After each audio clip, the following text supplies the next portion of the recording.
tanto, ha subido el paro y la valoración, mientras se siga destruyendo empleo, la valoración del Gobierno tiene que ser y va a ser negativa. Decir, no obstante, que el mes de marzo históricamente ha sido un mes malo en esta región para el empleo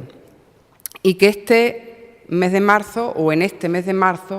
la climatología, desde luego, no ha ayudado, ya que las lluvias, como saben, han retrasado las campañas agrícolas y eso ha tenido, lógicamente, una incidencia en el empleo. No obstante, comparativamente con la serie histórica del mes de marzo, estamos ante una caída moderada, menor que la registrada en años anteriores. Hay que recordar que estamos en un 0,4 de incremento frente a un 0,59 en 2012 o un 0,62 en 2011 o en 2009 un 1,33.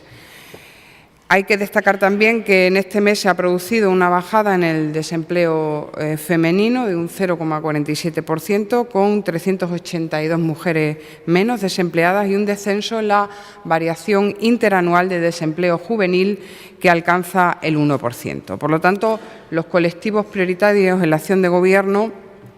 a pesar de esta ligera mejoría, van a seguir teniendo un trato preferente y privilegiado en las medidas que se van a impulsar, y también en consejos extraordinarios de Gobierno se anunciarán medidas que tendrán como protagonistas a los jóvenes.